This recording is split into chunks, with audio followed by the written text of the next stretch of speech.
বলেন আলাম ইয়ানি লিল্লাযিনা আমানু আন তাখশা কুলুবুহুম লিযিকরিল্লাহি ওয়া মা নাযালা মিনাল হক।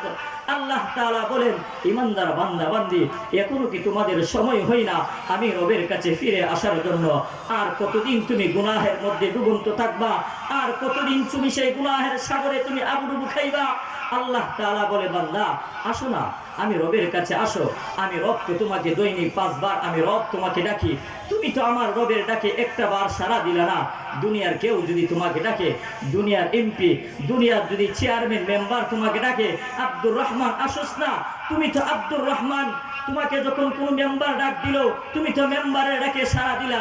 রব বলেন, আমি রব তোমাকে দৈনিক 5 বার করে ডাকি।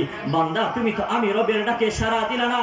আমি রব তোমাকে বান্দা ফজরের সময় ডাকলাম, এ বান্দা তুমি আমি রবের ডাকে সাড়া দিলা না। আমি রব তো বান্দা তোমাকে জোহরের সময় রেখেছি, তুমি তো আমার ডাকে সাড়া দিলে না। ও বান্দা আমি তো তোমাকে আসরের সময় রেখেছি, তুমি তো আমি রবের ডাকে সাড়া দিলে না। ও বান্দা আমি রব তোমাকে তো মাগরিবে ডাকলাম, বান্দা তোমারে পাইলাম না। আমি রব তোমাকে তো আসরের সময় ডাকেছি, ও বান্দা তুমি তো আসলা না। এমন করে রব আপনাকে আমাকে দৈনিক 5 বার ডাকে, তুমি আমি সেই রবের ডাকে সাড়া দেই না। আমি তো সারা দিন গুনাহে কাটাচ্ছি, সারাটা দিন মোবাইলের গুনাহ, রাত্রে মোবাইলের গুনাহ, এমন করে আমি আমার নিজের জীবনটাকে ধ্বংস করে ফেলেছি। ও বন্ধু পায়ে হাত থেকে বলি, যুবক আপনি গুনাহ ছেড়ে দেন।